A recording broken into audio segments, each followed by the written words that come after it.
Yo, what is going on, guys? We've got episode 52. Thank you for tuning in. We've got a special guest host today, Mr. Brandon Peters. Thank you for joining us. Absolutely. It'll be is this your first podcast you'll be hopping on? Yep. Okay. First one ever.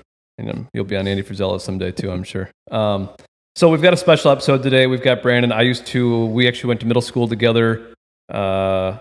Now he's been working out and all that kind of stuff. So we reconnected probably 7 years ago, 6, 7, 8 years ago. I'm not sure how long. I think right around 6. Yeah. Kind of when you started the Grizzly in Princeton. So let's just start there. 6 years ago, what was your life like? This is an interview of you. So 6 years ago, before you started working out, what'd you weigh? How'd you feel? What were you doing? What's that kind of stuff like? At my peak, I was at 383 actually. So, and I didn't even realize it because I never stepped on a scale or anything. And just like, I'm a little bigger, but didn't ever think anything of it. And then you start doing stuff, you get tired, you start looking in the mirror more. You're like, I need to do something.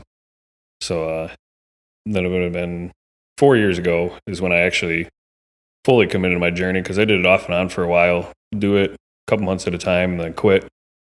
Be like, not seeing anything, not doing anything, not realizing it's a long-term commitment. Yeah. So 4 years ago then, I stepped on a scale for once and I was 383 pounds. I was like, there's no way I'm going to hit 400 because it's all spiral out of control after that. I was like, so today's the day. Yeah. So I looked at my one buddy. I was like, I'm going to the gym. Quit drinking that day, everything. Contacted you, got my membership. 4 days later, I was at the gym for the first time. And then pulled in the parking lot. I remember that day very clearly. Like, Colton, how do I get in this thing? Like, you have to scan your fob. Well, I don't have one. Well, hold on. Called somebody and I forget her name. She was just working at the Probably time. Ellie, maybe? Yep, Ellie. Yeah. She's like, oh, yeah. She came out, gave me it, showed me. Sat in the parking lot for probably a solid half hour before I actually went into the gym contemplating whether I was going to do it or not. And then it was game over from that. That's awesome. So that was about 4 years ago? Yep.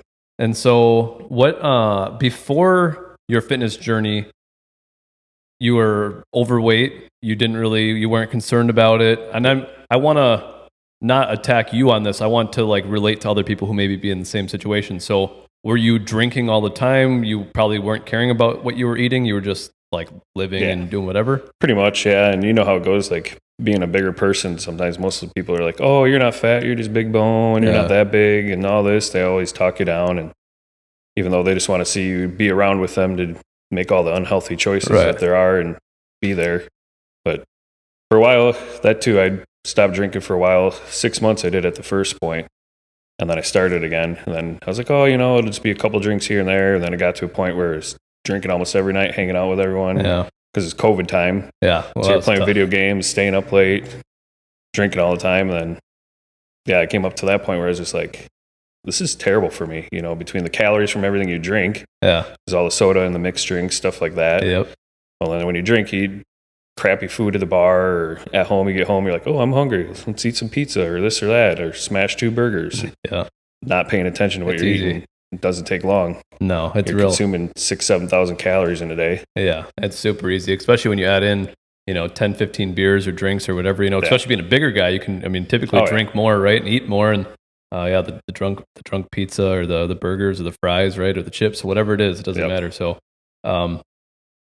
okay. What were you doing work-wise at that time? I was doing machining. So I worked at a CNC machine shop in Westfield at Apollo Tool, actually. Okay. So what was the schedule like there? Were you working 5/8s, 4/10s? 5/8s. Yeah.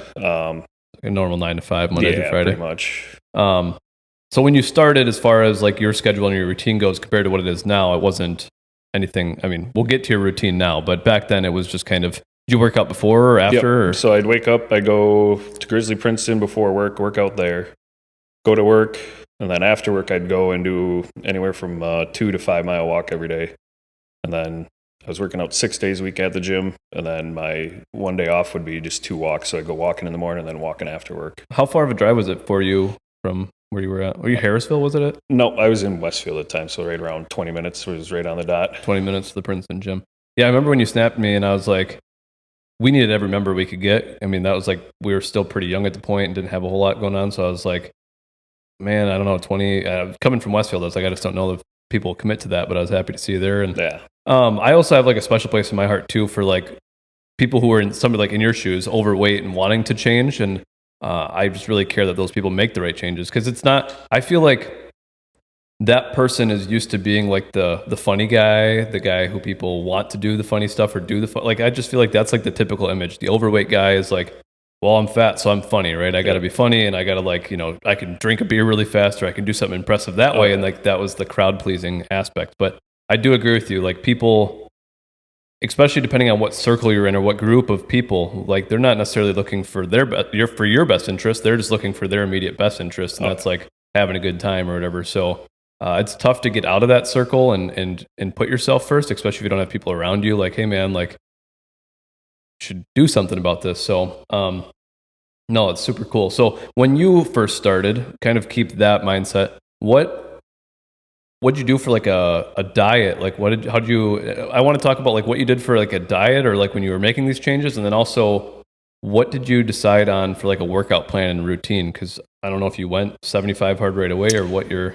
So the whole thing that actually kind of got me on that journey too was I was at work one day and I listened to Andy Frisell. I've been listening to him since he had his original MFCEO podcast and then went to Real AF. And he never plugs his companies or anything. And then one day I was at work and all of a sudden he's talking about an app he has and the company he has. And he's like, yeah, I got this sport nutrition company and this and that. And then he mentioned First Form and he had an app. So I downloaded that at work that day. And that has all the workouts on it. You can track all your stuff on there. And then I linked up with an advisor on there who kind of got me started on my journey, kind of similar to me. He lost over 100 pounds himself. And it's kind of someone I could relate to. So that kind of inspired me too, is to have that connection. And so I got in touch with him and started counting calories, and he sent me a bunch of macro-friendly recipes and stuff, so I just started making those and meal prepping every week.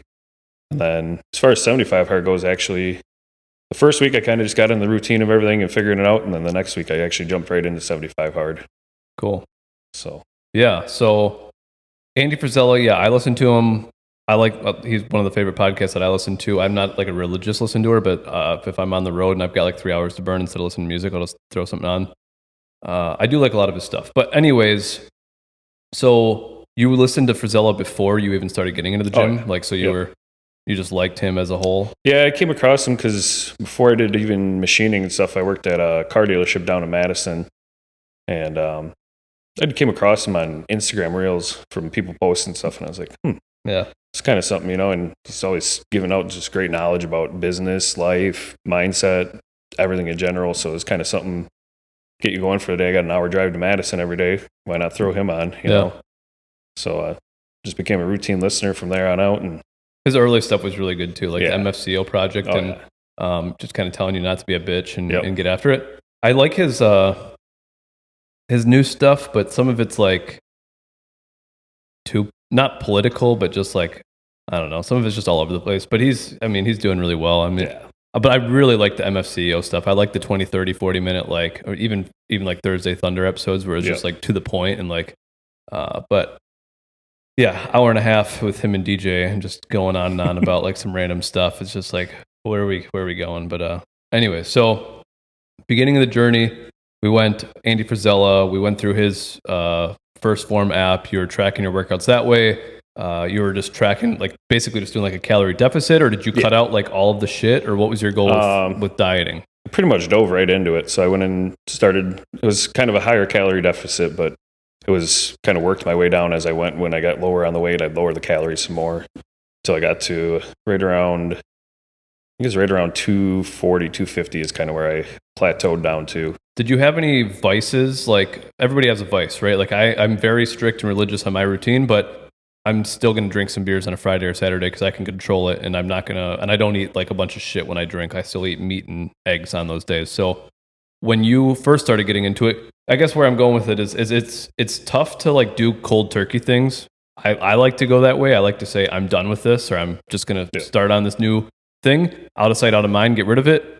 But when we coach nutrition for the average person, a lot of it's like, what are you doing? And let's change up one or two things. That way it's like palatable and it's easy and we can kind of keep moving forward. Because a lot of people don't like to take the leap, especially like you did. So when you started dieting, did you still allow yourself to like eat fast food, or did you still like if it was within your calories, or like how did you go about that? Honestly, I dove right into it. So I cut everything out and anything out, and I went strict right to it right away, just because I knew how I am with things is if I give myself a little bit, I'll take a lot. Yeah. So it was easier for me just to cut it all out and just stick right to the plan. And, if you go out to eat and stuff, like obviously I could account for that and find what fits on the menu and into that. But as far as everything else went, I just cut it right out and right to the point. So like a lot of whole foods and just like organic, natural, just like a lot of meat, a lot of low carb stuff, cheese, stuff like that, That's why I really like the carnivore diet. Then that's the direction I've gone. I do not say that I'm a hardcore carnivore because I still do drink beer or whatever. But generally Monday through Friday, well, every day of the week, I'm only eating meat and eggs. And I think that worked for me so well because it was like so strict. It was like, I know what I can eat and I know what I can't eat. Like if it's not meat or eggs, like I can't eat it. And if it's meat or eggs, I'm good. So I almost like that approach more now, where when I was earlier on in my fitness career and personally, like I would get in a routine and I would try to eat better, but all of a sudden, like when you're eating clean, it's like, and you're like a lifter, it's like eat pasta, eat spaghetti, eat rice, eat chicken, but you're not really counting calories. It's super easy to overeat. Yeah. And for me now, it's like just eat as much within reason of eggs and meat you want, and it's like you're gonna be fine, Yeah.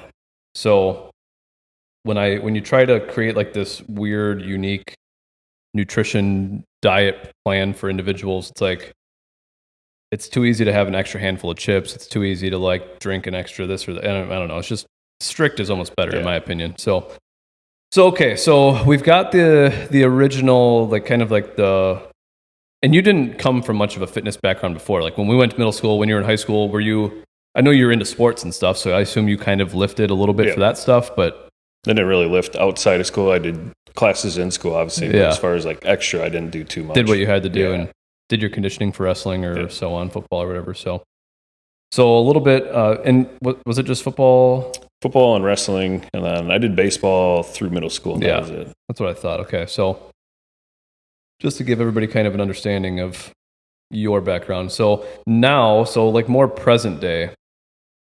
So actually, no, let's go into like your 75 hard journey and what that was like over the last couple of years. And let's talk about like your no alcohol thing too. Cause I know it's been, like you said, you stopped drinking for 6 months and then you drank again for a period of time. Yep.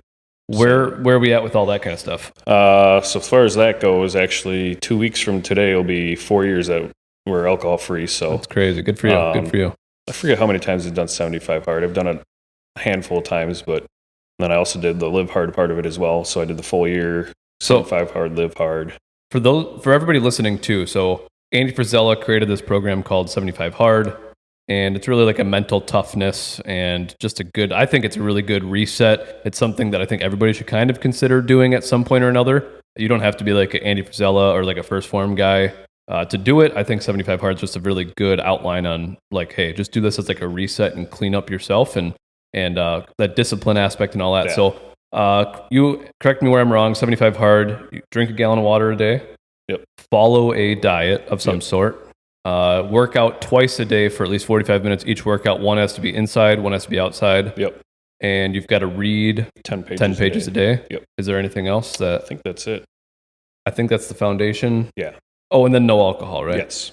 So that one's the tough one. I could do everything else because I basically do already, but no alcohol. I've done it for 30 days, 45 days, but around here it's like it's what people do for fun. So it's just tough. It's like, but that's just me giving an excuse. So 75 hard, super cool. So have you done 75 hard like several times in a row? Like yeah, yep. Man, basically probably how you live almost at this point, right? Pretty close to it, yeah.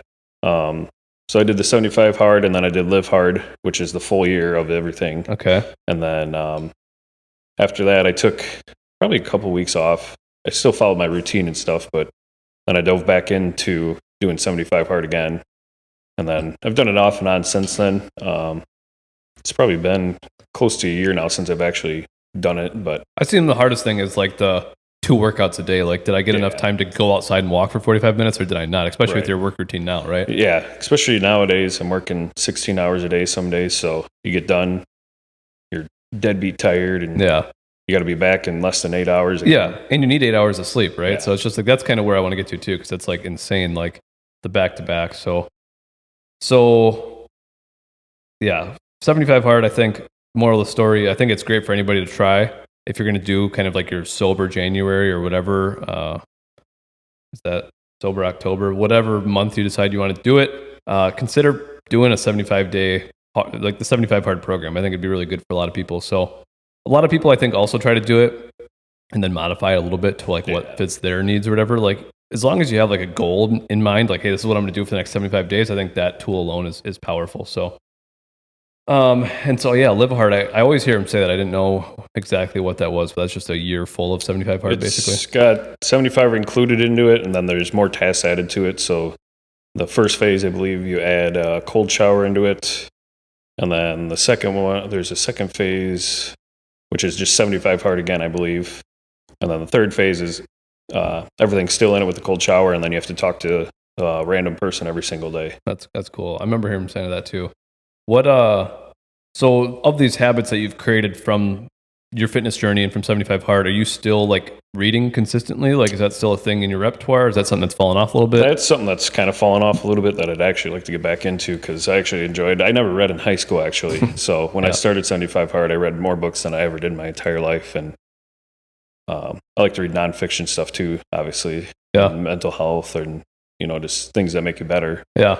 And, 10 pages takes you not even that long to read. Right. So, yeah, it's an easy ask, right? Yeah. And it's a nice little thing. Just zone out everything, focus on the book, and kind of just tone the world out for a few minutes of the day. Yeah, I think it's really, and I really try to tell everybody that listens, like reading is such a powerful thing for like a lot more than just like learning what the book is teaching you.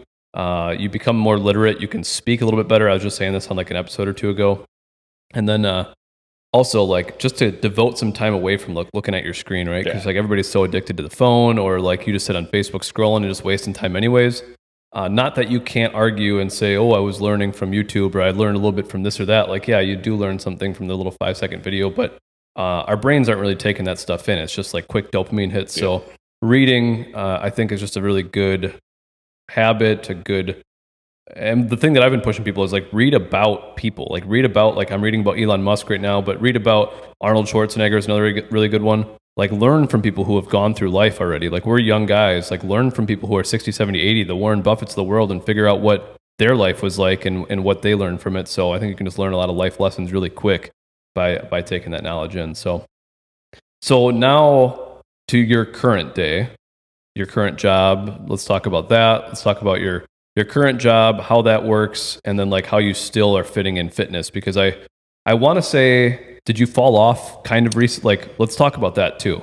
Yeah, so it'd be about a year and a half ago now I switched over and started doing corrections. Okay. Started out and that's pretty good, but gets to the point where some days you're getting hit and you have to stay for 16 hours a day, sometimes multiple days in a row. So that kind of throws a wrench in things. So when I first started, I was just trying to figure out, when am I going to do my routine? How am I going to do it? You get mandated. Well, you can't really, you can go, but you really don't want to go after you're done.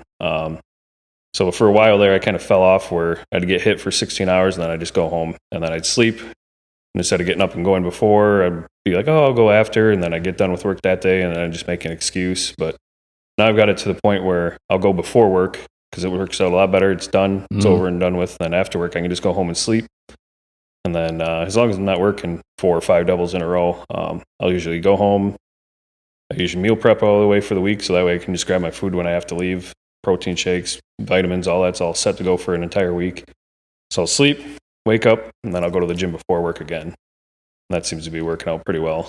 And so, that's what I kind of preach everybody too, is like prioritize yourself, because if you don't, you're not going to, right? Like, so getting to the gym right away in the morning, I don't know that I could do it on a 16. Like I'm so addicted to like making sure I get really good sleep and recovery that don't get me wrong, like if we're on the road one day and we do a 16-hour like day, like yesterday we got back at 8 o'clock. We started at, I still got my workout in before, but regardless, I'm not going to try to act like I do 16s because I don't. But if I did, one day I could probably make it to the gym the next morning because I don't have another 16.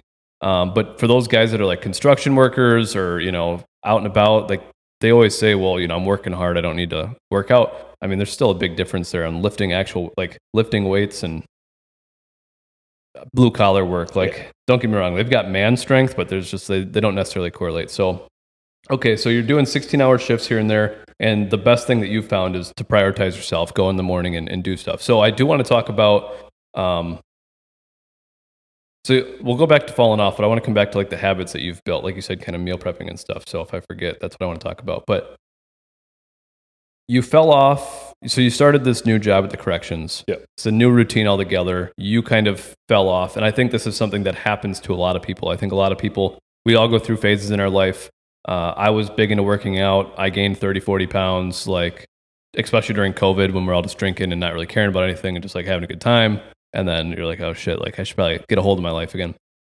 And I think that happens a lot in your 20s. I think that also happens a lot in like your young to mid 30s. I think it happens at any point in life, but new things, kids, family, moving, like all these things happen. It's life. So I want to kind of dive into the falling off a little bit so people can relate to that. So you got a new routine or you got a new job basically. And then how long did that last? Like how long were you not working out? What was your diet like at that time? What changed? I'd say probably close to at least 5 or 6 months. I was still working out, but it wasn't as much as I should have been. Inconsistent. I was like, oh, I'll go a day here, go a day there. And then I would, have an excuse, or as far as food would go, stuff like that. It's like, oh, well, I don't have anything at home. I'll stop at the gas station and grab all this for work. Yeah.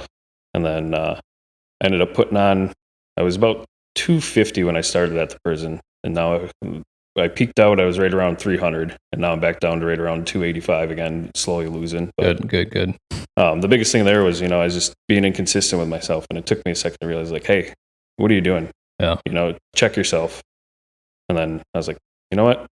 I have days off. It takes, 2-3 hours of meal prep an entire week? Yeah. It's not hard to do. What are you doing? Yeah. So I made that a routine where I'd get everything figured out the night before on my Friday of work. So that when I come home, if I have stuff in the freezer I need to pull out, it's all thought out for the next day. I can meal prep it, get it done, knock that all out in the morning of that day, and then I'm good to go for the next week.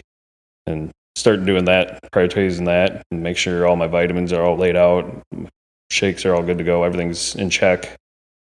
It's not even a half a day ordeal to do, Yeah, I think that's so huge. Is like we talk a lot about habits too, and out of sight, out of mind, putting the bad shit away. But like the meal prepping, the making your life easier, like it's just a good habit to get into, and it's not difficult. And I think a lot of us, I don't know where I want to go with that. I just think a lot of us overcomplicate things when in all reality, it's not that hard. And if you do the work, I mean, it does pay off. And so like, even when you got inconsistent, if you would have consistently been eating good, you probably wouldn't have put on that weight, but it was inconsistently working out matched with, I assume you were working out like 1 or 2 days a week. It was just super sporadic, maybe missed a week, whatever. And then on top of that, it was like compounded with eating not the best, weren't concerned about it. And it's definitely normal because it was like a totally new thing in life, and how do you get used to it? So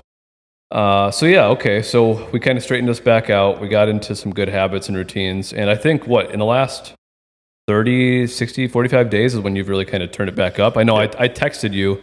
The reason I had texted you or snapped you, I was like, I saw you and I was like, dude, that's not what I thought you lost a bunch. Like I haven't talked to you in so long. And I was like, dude, this isn't what Peters looks like. Like what's going on basically? And so we're not super close. I wasn't trying to be an asshole. I was just like, dude, what's up? Like, how's it going? What's your fitness like? And from that point now, I've seen you posted a lot more and you're getting back at it. So I'm not taking the credit, but I just know since that point, I've seen you doing a lot more, right? So and the biggest thing too is like something that kind of helps me is posting on my Facebook and my Instagram, my Snapchat. It holds me accountable. Oh yeah. And there's other people that, they don't say anything to you, but there's people that are watching you. And it's kind of setting the tone for them too. Like, hey, we need to keep going, you know? Because if I fall off, who knows how many other people do, Right. And that's a big thing for me is setting that example for everyone else out there. Like, we need to keep going, stay healthy, be fit. It's good for you. It's good for everyone, Yeah, I love that. I think that's what really kind of gets me going is, so I was talking to G yesterday on the way back, and I was thinking of like the grizzly life and what we're here for. And like my goal isn't really to find dude with six packs, the people who are already hiking the mountain. Like, my goal is to find people who like need that friend that urges them to be like better. You know what I mean? Like, hey man, like I see you're slipping. I want you to be better. I want you to like utilize our podcast, our platform, our people to like help nudge you to get into the gym, help nudge you to clean up your diet, help nudge you to whatever that may be, whatever that, even financial, whatever it is. Like, I want to just help people move in the right direction, kind of get the ball rolling. So our brand isn't really for like fitness, like freaks and like that stuff. Our goal is really to like have the Peters in our group and like, hey, I'm here doing it and I don't want to do it, but I'm doing, or whatever. I just like that mentality. So the fact that you're posting to just like those other people who are watching, it's 100% true. I've had random people since I started posting a lot more, like springtime or whatever it was, people who I've never talked to, they'll reach out to me and they might reach out to me for something totally different. Like they wanted to get a gym membership or whatever. And they're like, hey, I just want to let you know, like, since you've been posting this stuff, like I've really enjoyed it. It's super motivating, like whether they're doing something with it or not. But people who I've like never met, I just have on Snapchat, or people I haven't talked to in like 10 years, they might swipe up on something that was funny. And then all of a sudden it turns into a conversation like, hey, I just want to let you know, I really do enjoy seeing that you're doing these things. Cause I think you just kind of lead by example. And like, I don't know, like I just post a bunch of nonsense, like just the day in the life kind of stuff. I definitely want to post more videos of me talking, which is just tough. But I think if I'm reading, like it'll empower other people to read, or if, you know, I can give good book recommendations, I think that goes a long ways and stuff. So, anyways, so I've been thinking about this too. What was your why when you started? And we probably already kind of touched the base, but like, what was your goal? Like, why you said you were 383, you didn't want to do 400. Like, when people start, they fall off. And if you don't have a strong why, like a strong reason, a lot of people go for 30 days and they just like fall off. So what kept you going, like in the beginning and even today? Like, why? I guess honestly, like, it's part of my language. The biggest thing was when I stepped on the scale and seen I was 383, I was like, I'm a fat piece of shit. You know, who am I leading to do what? Where am I going in life? You know, and if I keep down that path, where am I going to end up 5-10 years from now? You know, it's not healthy. For all I know, I could be dead. Right. You know, you keep doing that kind of stuff, eating 6,000-7,000 calories a day, plus drinking whatever. It's going to lead you nowhere. There's just kind of something that clicked in my head. Is just like, change needs to be made. And then once I got in the gym and overcame sitting out in that parking lot for half an hour, just like started working out, I was like, you know what? Everyone's a fat kid in the gym at one point. Mm-hmm. Nobody's going to laugh at you. And if they are, they're not the right person to be in the gym anyways. And just from there, that day forward, it was like, you know what? We'll just come back one day at a time. Yeah. And kind of funny, you had you didn't have a digital scale at Grizzly at the time. You had the one where you stand on. Yeah. So when I first started, I stepped on that thing and it weighted right out. I didn't even know my weight at the time. I was like, you know what? That's my first goal. We're going to get this thing to finally read out. And then I think it was probably within a couple months, finally got it to, because I think it maxed out at like 360 or something like that. Yeah, I was going to say 350 or 360 probably. So started moving, and then finally you got the digital scale in there. But that was like my biggest goal. I was like, damn, not even a scale can read me? What the fuck? Yeah. So no, that's super cool. So that fear of kind of like, where will I end up if I continue on this path? And then basically what you're saying too is like the one day at a time, which is like the whole 1% better mentality. At least that's what I've been living by. Is like, how do I just get a little bit better today? Like, I don't need to be 250 tomorrow. I just need to get there. And I think by having that, did you ever have a goal of like what you wanted to weigh? Like, were you like, oh dude, I want to be 200 someday, 220, 250? Yeah, when I first started, my goal was to get back down to right around 240, 250. Yeah. So, and that was, I didn't care how long it took. I just knew I was going to get there. It was just a matter of doing the work that's going to take time to get me down there. And I think it took me just over a year. It was probably a year and a couple months, give or take. And I lost over 140 pounds in that time. That's awesome. I ended up peaking out on my low end. I stepped on the scale one day and it was 232. Wow. It was the lowest I've seen. And then I went back right up to like, it was like 236 the next day. I was like, well, it is what it is, just water weight, stuff like that, you know? Yeah. But yeah, no, that's super cool. So your why, you didn't want to see what your life was going to be like down the road. You didn't want to see that 400 on the scale. So super cool. We figured out your why. You were determined. You fell off recently, and what was your why now? Like, just like, hey, this isn't my lifestyle. Like, what got you motivated again to get back in the gym consistently in the routine again now that you're doing? My biggest thing was just getting back on track and continuing down that path. And then I've been working, and we have it's called a special operation response team at work that they do tryouts for. And I did the last one, and I barely made it. But that also came to the fact of lack of preparation and not doing what I should have done. So it's kind of, that's another motivation thing too, is like, here's what I need to work on. Here's where I can go. We got the X amount of time to do it. Why not get back to it and keep going again? Work a little harder for what we want to get to, you know? So another goal to go forward, I guess, basically kind of set me up to where I want to be and how we're going to get there. Yeah. Well, I think one of the hardest things that like we have is like not when you're in high school and you're like training, it's super easy because you're training for a goal. We want to be state champions. We want to, make it to playoffs, whatever. Can't let my team down. Then you get in the real world. You don't really have like that necessarily that why. Yeah. It's easy to drink. It's easy to eat. It's fun. It's like relaxing. Like it's no pressure. So finding a real why, I feel like is what everybody struggles with, because unless you're like training for a 5K, for an event, for something that's bigger than just yourself, it's not easy, like, so I think like I'm trying to help people define their why. If you don't have a why, if you don't have a goal, I want to be 250, I need to be 250, I'm going to have grandkids, I'm going to have kids someday. If you don't have like a greater vision, and what I always say is like, think about your life 30 years from now, 20 years from now, 10, 50, whatever you want to do. Are you going to be able to take care of yourself? Are you going to your kids are going to have to take care of you? Are you going to be able to play with your kids outside? Are you going to have to like set them down? Are you going to be able to carry them up the stairs? Like, you're going to be able to play football with them? You're going to have to be sitting in a wheelchair? Like these are legitimate concerns, like depending on what lifestyle choices you make now. And yes, it's never too late to turn back, but it's a hell of a lot easier if you do it like when you're supposed to. And plus like the quality of life, the longevity, we're all here for as long as, for a short period of time, but for as long as we can be, and we should be as healthy as we can be too. So that's kind of like what my why has turned into is if I'm going to be 75 and wanting to still like get on and off the boat without somebody holding my hand or whatever, like I want to be able to function and do my stuff. So, and nobody wants to like end up in a nursing home or being taken care of. Oh yeah. Maybe at a certain point you do to like have more people around you because you get old and people like don't care about you anymore. So like a nursing home for that point. But like I don't want to be like, I need to because somebody's got to wipe my ass and like take care of me, which some of that stuff is inevitable. I understand, but you know what I'm saying? So trying to avoid it as long as you can, prolong it. Yeah. Yeah. So, and like, you're a hunter, right? Yeah. And, being able to do that for as long as you can or travel and do that stuff. So, yeah. So present day, where do we want to hit? I had let me see.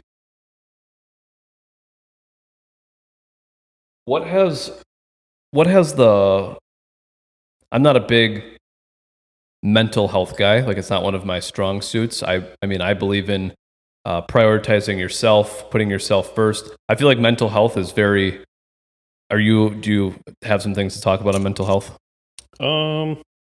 Like I basically want to know what your mental health was like before and like now. Like, cause I feel like once you get in a routine, the mental clarity that you get from like feeling good, eating good, like caring about yourself, I feel like is like a tenfold. Like it's just way better. I'm not a big mental health guy. I'm not one of these guys who studies the books and like, that's not where I'm at in my life. I don't know a lot about it, but I do know when I don't work out for a select period of time that my mental health is much worse than when I'm in the gym and caring about myself and eating good. And oh yeah, you know what I mean? Yeah, that's the biggest thing with me is like, if I miss a certain amount of days in the gym or like I start eating like crap, like I can tell, I can feel it in my body and then my head too, like, especially with working out, like if I don't do it for a certain amount of time, I can tell with my mood, the way I act around people, react to things is like way off.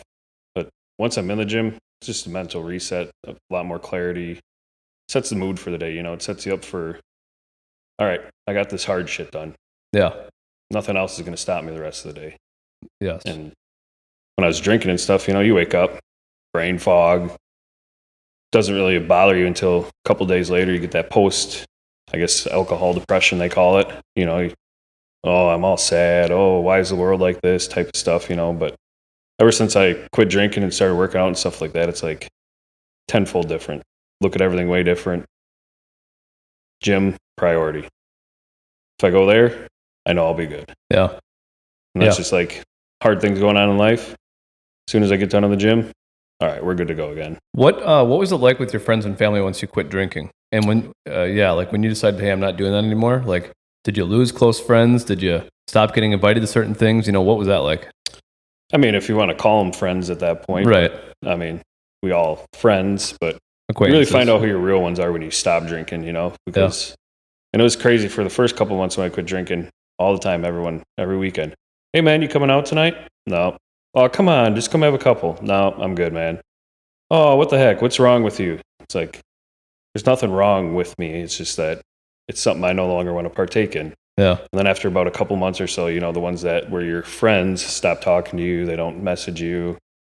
I mean, they'll say hi to you here and there, but yeah, as far as it goes, I mean, family-wise, it wasn't that big of a deal. They were pretty supportive about it. So yeah. I think that's a big thing.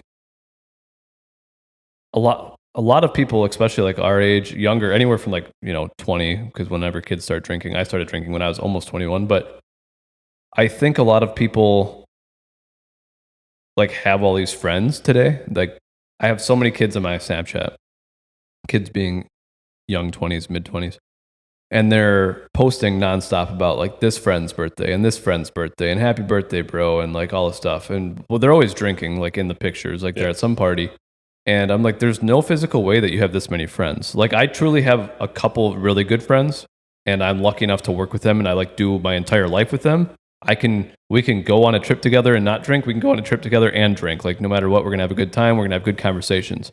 Then there's a long list of people after that, that I can only have beers with, because those are I wouldn't know what to say to you unless we were drinking a beer. And I'm totally cool with having a beer with you and having a good time, because you know how it is. You drink 4 or 5 beers and everybody's cool. And we're all having a good time and playing beer dart, whatever it is.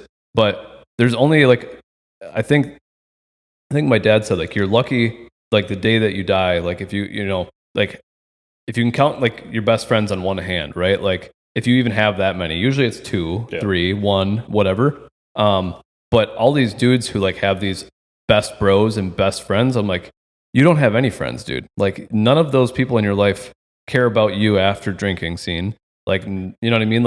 Sure, maybe you're gonna have a big wedding and all these people are gonna show up because there's gonna be a party, but all of these people, there's all these dudes that would just sneak around and sleep with that other dude's girlfriend, right? That's these friendships these days. It's just drinking buddies and not true friends, and it really annoys me, because I'm not that would be me and you haven't talked in 10 years, and now we do this interview, and then I'll send it's your birthday tomorrow, and I'm just that's maybe a bad excuse because we just did our podcast together, but just in general, I'm not going to meet somebody in the gym and then just be happy birthday, dude. Now we're best. I don't know. It's just, it pisses me off seeing it, because I'm you don't have that many friends, dude. I've got 3 or 4. I was gonna say, I can maybe count on one hand how many I have. Yeah, and those friends are the people who would actually be there for you. So, anyways, for those of you listening, we're having some technical difficulties, so I don't necessarily.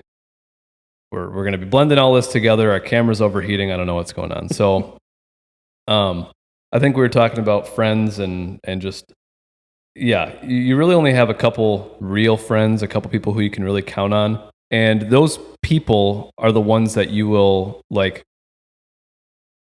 if you were in a ditch and you could call them, they'd actually show up, right? When you say this is my friend, this means you can count on that person. You can count on them to not stab you in the back. And this is a true friend. Friends will still stab you in the back, and they're not your true friends. But your true friends are those ones who will show up at midnight. They'll give you a ride home if you're too drunk. They'll give you a ride home if your car's totaled. They'll help you in whatever situation you're in. Most oftentimes, it's never going to be a no. So those of you listening that call everybody your damn friend, be careful on who's your actual friend, I guess is the message there. So, we are having some technical difficulties again for those listening, so we are going to wrap this episode here shortly. We're probably going to have Brandon on again in the future, talk more, maybe just have open conversations, maybe talk deer season or whatever, But what other things do you have like, is there anything in particular that you would like to talk about, mention, people in your shoes? I think we kind of covered everything, honestly. I guess the biggest thing is don't be afraid to start. Just get out and do it. Take it one day at a time, one workout at a time, one meal at a time. That's the biggest thing, Don't overcomplicate it. It's going to be hard, but just more you break it down enough, it'll be easy. Yeah. It's just doing the same thing over and over, repetition, and learning to get through the monotonous things is a big thing too, Sure, you're going to have the same meal for a week in a row sometimes, but change up a little bit. Add some different flavor or something to it, Just stay committed is the biggest thing. I like that. Yeah, I think a lot of people are too nervous to just take that first step, and that's oftentimes the hardest thing to do. And what we try to do is like realize, how do people feel that have never been in the gym before, right? Because we want more members. We want people to come to the gym. And you almost have to think of like your first day of school. Everybody's nervous. Everybody's nervous to take that first step, to make a change. What are people going to think about me, which we talked about? Are people going to, criticize me for doing this? Are they going to not be my friends anymore? It's like, you need to care about yourself first and put yourself first. And again, at the end of the day, what I always say is you only have yourself. You only have yourself and your own health, like whatever that level is, like that's all you've got, So without your health, you've got nothing. So, well, we can wrap here. Yeah. I appreciate you coming on and telling us a little bit about your story. I hope some people maybe give us some feedback or some additional questions, and maybe we can have you on again at a later date. I do think, and for those of you listening, we're going to be doing some special stuff with the Grizzly Life. We want to turn it into more of a brand. We want to turn it more into, like, again, the people who need help, the little nudge in their life. So I think Brandon would be a very good option to have in that community as well, just to like help those, the first step, maybe the overweight individuals. Like, just like you said, when you went on First Form, you had somebody who was maybe in your shoes before and could help you out. So I think having that is important, So again, appreciate having you on. Appreciate you guys listening and tuning in. If you guys have anything you want to, like I said, ask, feel free. Do you have any socials or anything you want to give out? You can follow my Instagram. It's Traveling Baby Rhino. So I post quite a bit on there, mainly on my story and stuff like that. I'll upload on there too. But Baby Rhino. Yep. What is the story behind Baby Rhino? I got that name in Jamaica when I was 18. I went there, and it was a buddy of mine gave me the nickname because we were at this. It was a pool party or something. It was like one of the foam, like the foam over the pool or whatever. And I was just standing there, and he looks at me. He's like, "You look like a baby rhino." It just stuck with me ever since then. So I just had to change your name on Snapchat from Baby Rhino 96 to Peters. So like, I was like, every time I went to message you for this podcast, I'm like, what the fuck is his username, dude? Like, I couldn't remember it, and nothing would pop up. So Traveling Baby Rhino on Instagram. So cool. Well, again, I appreciate you coming on. Thanks for having me. Thank you guys for tuning in. We'll see you guys in the next one.